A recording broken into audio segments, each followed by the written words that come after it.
अचानक supreme court पहुंचे, होगा अब बहुत बड़ा फैसला। बीजेपी हार गई। राहुल गांधी का सुप्रीम कोर्ट जाना, मीनाक्षी नटराजन मामला और सियासत का बड़ा सवाल, जवाब कौन देगा? इस खबर में आज हम बात करेंगे उस राजनीतिक घटनाक्रम की जिसने एक बार फिर से पूरे देश की राजनीति को पूरी तरीके से गर्मा कर रख दिया है। राहुल गांधी की सक्रियता, मीनाक्षी नटराजन के नामांकन से जुड़ा कानून विवाद और अब सुप्रीम कोर्ट तक मामला पहुंच गया है। जी हां दोस्तों, सुप्रीम कोर्ट तक कांग्रेस रुख कर चुकी है। सवाल उठ रहा है कि अगर किसी उम्मीदवार का नामांकन विवादों में घिरता है तो क्या पूरी प्रक्रिया पूरी तरह पारदर्शी थी? सवाल ये भी उठ रहे हैं कि क्या सभी नियमों का समान रूप से पालन किया गया? सवाल ये भी उठ रहे हैं कि क्या हर उम्मीदवार को निष्पक्ष अवसर मिला? अगर मिला तो उसके दस्तावेज सार्वजनिक क्यों नहीं किए जाते? अगर नहीं मिला तो जिम्मेदारी किसकी है? ये तमाम सवाल हैं जो उठ रहे हैं। ये तमाम सवाल राजनीतिक गलियारों में उस मुद्दे को लेकर लगातार तेज हो रहे हैं। इन सवालों पर बयानबाजी हो रही है। विपक्ष का कहना है कि पूरी प्रक्रिया पर सवाल उठाए जाने चाहिए, जबकि सरकार और उसके समर्थकों का कहना है कि सब कुछ नियमों के अनुसार हुआ है। अगर नियमों के अनुसार हुआ है तो दिखा दीजिए, ये भी एक सवाल है। पारदर्शिता होनी चाहिए। अब मामला अदालत तक पहुंच चुका है, इसलिए अंतिम फैसला न्यायिक प्रक्रिया के अनुसार होगा। सबसे पहले ये हेडलाइन देखिए। पहली हेडलाइन जो मैं आपको दिखा रही हूं, मीनाक्षी नटराजन नामांकन मामला, सुप्रीम कोर्ट में कल सुनवाई, दिल्ली कूच करेगी एमपी कांग्रेस। अब दूसरा हेडलाइन देखिए, मीनाक्षी नटराजन का राज्यसभा नामांकन खारिज होने का मामला पहुंचा सुप्रीम कोर्ट, देर रात याचिका दाखिल। मध्य प्रदेश राज्यसभा चुनाव में कांग्रेस उम्मीदवार मीनाक्षी नटराजन का नामांकन रद्द होने का मामला थमता नजर नहीं आ रहा है। इस विवाद को लेकर आपको बता दूं, अब सुप्रीम कोर्ट शुक्रवार को सुनवाई करने के लिए तैयार हो गया है, यानी सुप्रीम कोर्ट अब मामला पहुंच चुका है। वहीं दूसरी तरफ कांग्रेस दिल्ली में बड़े प्रदर्शन की तैयारी में है। मीनाक्षी नटराजन ने रिटर्निंग ऑफिसर के फैसले को सुप्रीम कोर्ट में खुली चुनौती दे दी है। याचिका में दोस्तों इस फैसले को गलत, पक्षपातपूर्ण और कानून के खिलाफ बताते हुए तुरंत इस फैसले को रद्द करने की मांग की गई है। आज सीनियर वकील अभिषेक मनु संघवी ने सुप्रीम कोर्ट के सामने इस मामले को बेहद जरूरी बताते हुए तुरंत इस मामले पर, इस विवाद पर सुनवाई की मांग की। संघवी ने कोर्ट को बताया कि representation of the people act की धारा 33A यानी कि 33A के तहत उन मामलों को खुलासा करना होता है जिनमें आरोप तय हो चुके हों। मीनाक्षी नटराजन के मामले में सिर्फ समन जारी हुआ था, कोर्ट ने इस पर संज्ञान भी नहीं ली थी। इसी वजह से मीनाक्षी ने इसका जिक्र नामांकन में नहीं किया था। दूसरी तरफ रिटर्निंग ऑफिसर और चुनाव आयोग की ओर से पेश वरिष्ठ वकील मुकुल रोहतागी ने इस याचिका का विरोध किया।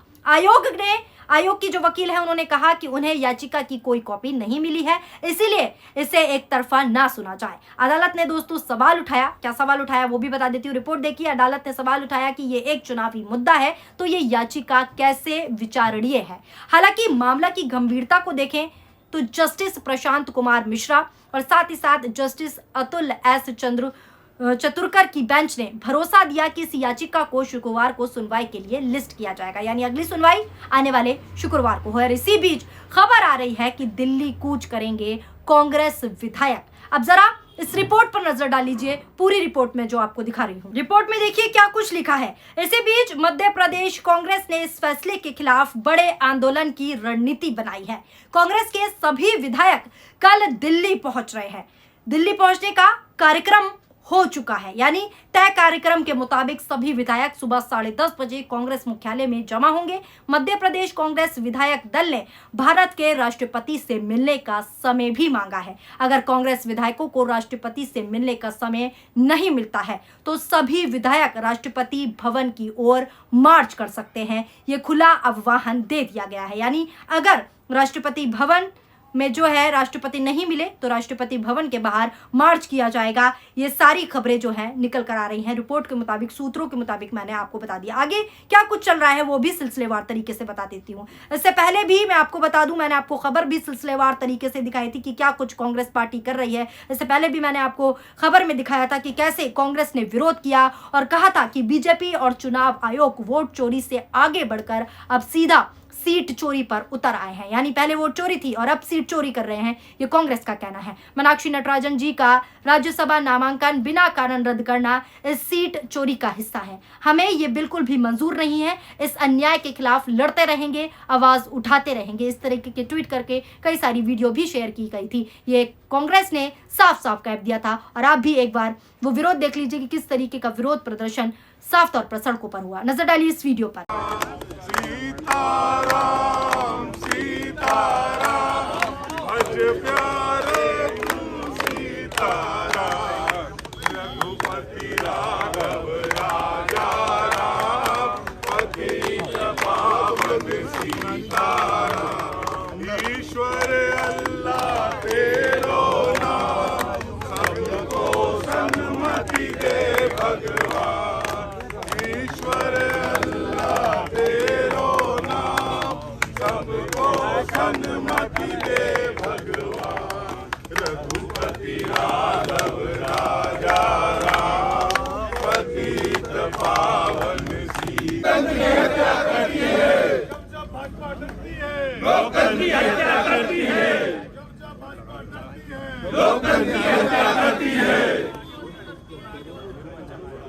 जब भाजपा डरती है लोकतंत्र की हत्या करती है जब भाजपा डरती है लोकतंत्र की हत्या करती है जब भाजपा डरती है लोकतंत्र की हत्या करती है लोकतंत्र की हत्या करना बंद करो बंद करो बंद करो हाथ पाइयों शर्म करो शर्म करो शर्म करो मोदी मुर्दाबाद मुर्दाबाद मुर्दाबाद संविधान की रक्षा कौन करेगा हम करेंगे हम करेंगे संविधान की रक्षा कौन करेगा हम करेंगे हम करेंगे करो बंद करो बंद करो और चोरी बंद करो बंद करो बंद करो अरे सीट चोरी बंद करो बंद करो बंद करो सीट चोरी बंद करो बंद करो बंद करो सीट चोरी बंद करो बंद करो बंद करो भारतीय जनता पार्टी मुर्दाबाद मुर्दाबाद मुर्दाबाद बीजेपी मुर्दाबाद मुर्दाबाद भाजपा मुर्दाबाद मुर्दाबाद मुर्दाबाद नरेंद्र मोदी मुर्दाबाद मुर्दाबाद मुर्दाबाद मोहन यादव मुर्दाबाद मुर्दाबाद मुर्दाबाद भाजपा की गुंडागर्दी नहीं चलेगी नहीं चलेगी भाजपा की गुंडागर्दी नहीं चलेगी नहीं चलेगी। तो देखा आपने। अब दोस्तों इस पूरा जो मामला है इसका अंतिम फैसला अदालत करेगा, अंतिम निर्णय अदालत देगा, लेकिन जनता के सवाल अपनी जगह बने रहेंगे। जनता के सवाल हैं कि क्या व्यवस्था और पारदर्शी हो सकती है? अगर हो सकती है तो देश को भी दिखाइए और पारदर्शिता जरूरी है। क्या सभी राजनीतिक दल जवाबदेही के लिए तैयार है? सवाल यह भी है क्या भविष्य में ऐसे विवादों से बचने के लिए सुधार होना चाहिए? और जो फैसला अब कांग्रेस ने किया है कोर्ट जाने का, उसको आप कैसे देखते हैं ये भी जरूर बताइएगा। सबकी नजर क्योंकि अब कोर्ट के फैसले पर है। कोर्ट फैसला करने वाला है शुक्रवार को। इस मामले को लेकर अलग अलग राजनीतिक दल अपनी अपनी दलील रख रहे हैं, अपने अपने बयान दे रहे हैं। आरोप भी है, जवाब भी है और दावे भी हैं। लेकिन सबसे अहम बात दोस्तों क्या है? सबसे अहम बात यह है कि अंतिम फैसला अदालत के हाथ में है। सवाल यह भी है कि अगर किसी प्रक्रिया पर सवाल उठते हैं तो क्या उसका जवाब पूरी तरीके से पारदर्शिता के साथ जनता के सामने नहीं आना चाहिए?